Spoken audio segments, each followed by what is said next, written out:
We continue our series of interviewing former Hereford United players, and today's guest is Tyler Weir, who started out as a YTS at Edgar.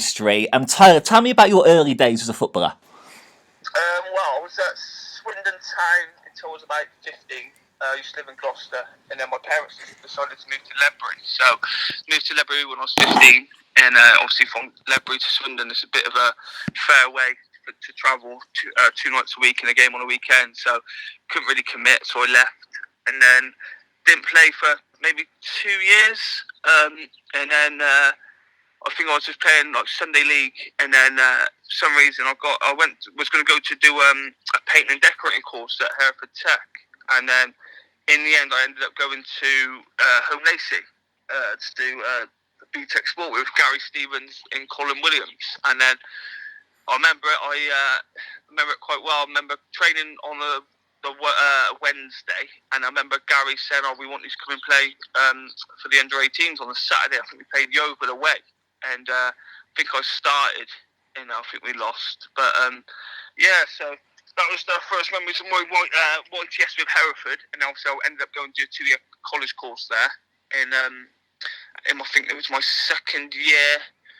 I was training. Me and Joel Edwards was training with the first team every Monday, and then sort of just went there. I didn't really think anything of it, and then I got offered a professional contract at the end of my 2-year scholarship with the youth team, and it went from there really. Was that John Truick or Graham Turner? My memory's a bit fuzzy now.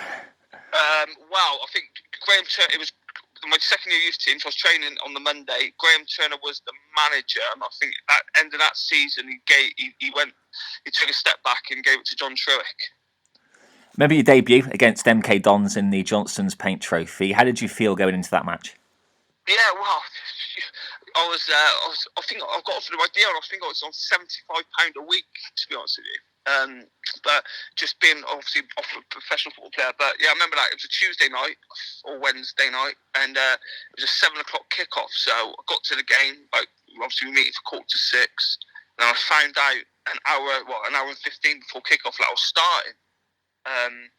So I think if I would have known the day before, I'd have been a lot more nervous. Also, I don't think I could have slept because I was quite nervous back then. And then I got I played left back, and I remember their right winger was Jason Punchin, who's obviously gone on to a great career, played in the Premiership for God knows who. And that I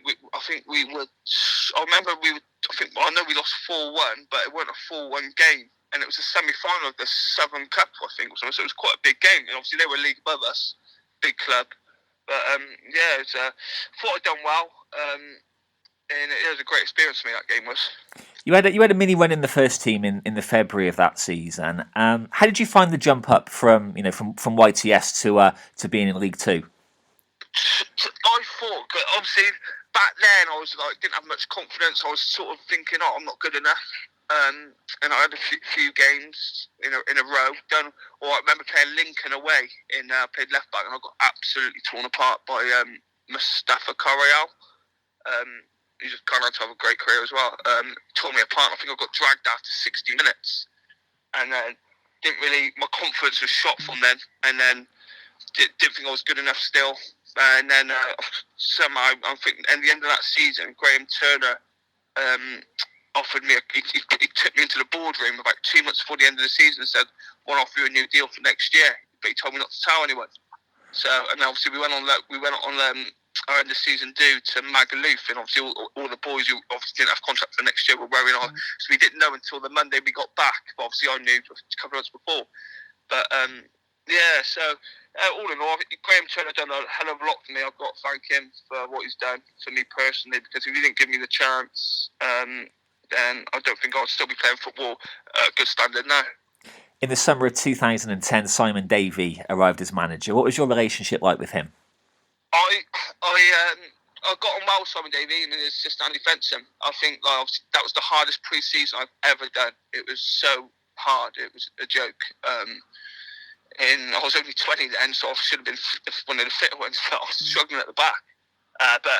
And then he got I think we played Barnet away, and I think we got they both got sacked, which I think if they got given a bit more time, they would have done a great job. I think the chairman back then, David Keaty, ruined the club. Personally, absolutely ruined the club, and he sat there. And then Jamie Clipman obviously took caretaker charge and somehow got the job full time. You had a few games under Pittman. You played against, I think it was Lincoln again that season, and you came on against Stockport as well in the 5-0 win. What was it like with Jamie being the physio and then being manager? Well, to be with Jamie, I didn't have a great relationship. I think he didn't think I was good enough. That's his decision, and I respect that. But I think I remember, like, from being the physio to get the job, and I think he weren't good enough. Obviously, his results stats don't lie. Do you know what I mean? We got relegated when he was there, but I remember the time we played Aston Villa in the Carling Cup game. At the time, I was on loan at Gloucester, I think, and I think we had like 2 or 3 youth team players on the bench, and obviously I was like on loan. I played a few first team games for Hereford by this point as well. And he could have recalled me back, and he didn't decide to recall me back, which sort of hurt because I don't know, but my memory serves me well. I think there was another space on the bench, but as I said, he took a couple of youth team lads, put them on the bench. I think TJ got on, but I was at home. I thought I would have left gone to see the experience. Maybe who knows, I might have come on, but he didn't recall me back, which hurt a bit. And I thought to myself, obviously, I was right. He don't rate me. So, sort of, when he got the job, obviously he got the job, and then he weren't good enough. And I think he should have left a lot earlier. Well, I don't know if he got sacked or if he left in the end, but it weren't for him. I don't think personally. Yeah, Richard O'Kelly came in towards the end of the season, but we didn't stay up. Did you have any? Did you have any training sessions with Richard? Yeah, what a top bloke he was, by the way. Absolute top bloke. He's probably one of the best coaches. I know he's at Aston Villa now, but he's probably the best coach I've had. Got on really well, really nice guy. Said to you how it was. Always cared about you, like not just football wise, but as a man manager. Absolutely fantastic. I'm happy for him how well he's got now. You had spells at Gloucester and Worcester. We'll talk about Gloucester first. What was it like playing for the Tigers? Good. Obviously, that was my first loan move. I went there. They took a chance on me. I think I played nearly 100 games for him now. But yeah, really enjoyed it. I think the manager Boris, we had a few arguments, but he took a gamble on me, and I got a lot to thank him for as well. Personally, I think we stayed up. They like at the time, like they had the lowest budget in the league, but they somehow kept overachieving, and it was like, I think that the togetherness of the lads was brilliant. I think everyone was there for each other. Even the fans were like, everyone was part of one, and I think that's how they keep doing so well every year. At Worcester, you had that fantastic cup run where you beat Coventry and took Scunthorpe to a replay. What was that like? Well, that's probably one of the best moments in football for me. I think, obviously, I went to Worcester. I played 300 games for him, I think, now. Well, I did play for, I think, obviously, Carl Healy was there. He took me in, and he knew him, Matt Gardner, and John Snapper. He was playing for Hereford. They knew what I'm about. They know how to manage me, and they got the best out of me. And said, I don't think I've enjoyed football so much as, well, I was there for like on and off for 5-6 seasons. But yeah, that Coventry game, best moment of football for me. Obviously, we went there. Our team, if we'd done so well in the FA Cup that year, we would have got promoted. But obviously, we were regretting the FA Cup until quite late for a non-league club. But we would have got promoted. And obviously, some of the boys there, George Williams, he's captain at MK Dons now. We had obviously Hutchinson, who went to Halifax. The team with Simo played at top. The team we done real well that year, and I really enjoyed it. During that time, Hereford United were being liquidated and Hereford FC was about to emerge. You've not played for Hereford FC, but were you ever close in joining the team? Yeah, a few times. I remember at Worcester, we were obviously in the Conference North, and then Peter Beadle, spoke to him numerous of times. I remember the year they got to the FA Wales final. I was supposed to go that summer, that season, to go and do a sign for him, and I just thought, I think I was 25 or 26 at the time, and obviously there were 5 leagues below Worcester, and I thought, don't really want to drop that low just yet. and then obviously 2 years later after that, I'm playing in that league for Worcester. But yeah, I was so close to it. That's probably one of the biggest regrets I've got, not going back there at that point, because like I think I had a lot of, well, I still have got unfinished business there. So I only played 10 games in the league. But as I said, the club means a lot to me, even though didn't play much. But I spent like 5 years there. But yeah, I was real close to it a few times. Yeah. You've just come out of rehab as well, so we'll go into that. Obviously, being a Football League player, you have PFA benefits. Can you tell us what's been going on in your life? So I was 26, and my granddad passed away. He was quite close to me. He was in a care home in Hereford at the time, and then my boy, he died in April, and then in October, my little boy was born, 2016, and then. Obviously, I thought like my grandpa passed away, which is a big part of my life. And I sort of went going downhill. I had addictions, drugs, gambling, drinking, and then my little boy came up, and I saw myself out, and I couldn't really cope. And then said it calmed down for a bit. I've got my beautiful girlfriend Hannah, I've been with her for 11 years now, and she's anti everything. So. Anyway, so when was it last year? She left me, like 10 months ago. And I was literally on my knees, didn't know what to do. Was crying, was doing this, doing that. And then she gave me another chance just before Christmas. And then I had some stuff going on at Christmas. And then she said to me, she goes, "You need to go to rehab, bring the PFA." And I remember my mate Steve Powell. I rang him off his phone just after Christmas. I think it was the 27th of Christmas. Rang him up, spoke to a guy called Andrew Jordan, who's a counsellor at the Tony Adams Clinic in Hampshire.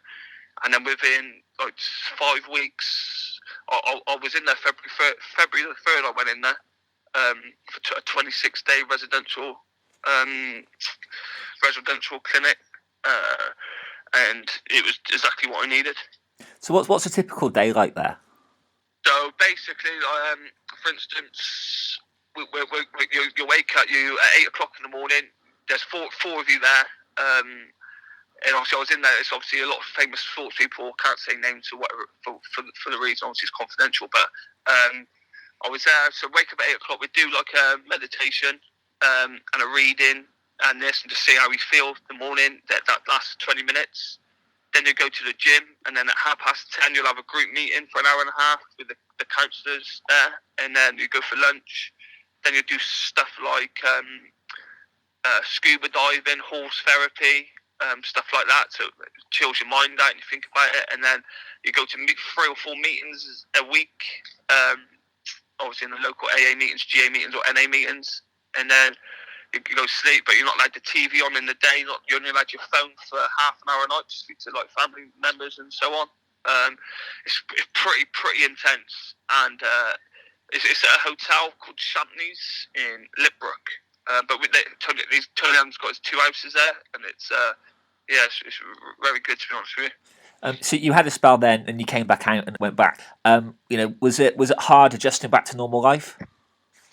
It was a bit, yeah, because from being there, you still get spoiled a bit. Obviously, you've got three course meals, you 3-course meals and that. And to be honest with you, the meals, I can't afford that sort of meals at home every day, especially if you've got a family.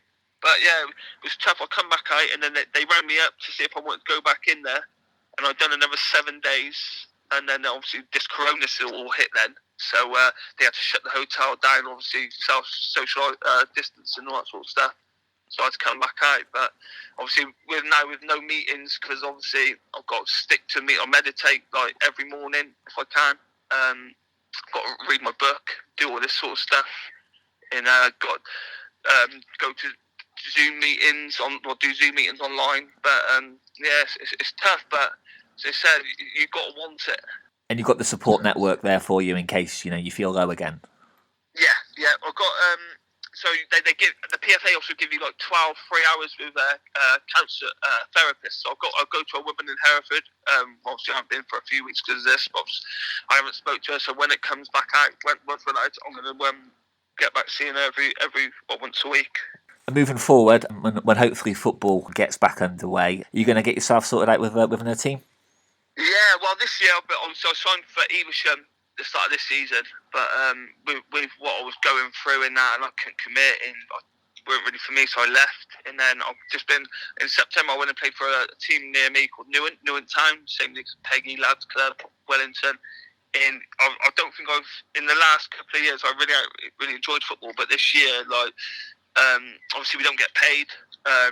So I've got gone there, and I've just playing every week. I'm enjoying it. We're losing quite a lot, but the lads, the manager and the chairman, this is dad and the son, and obviously assistant, and it's great. Yeah, I'm really enjoying it at the minute. To see what happens next season now.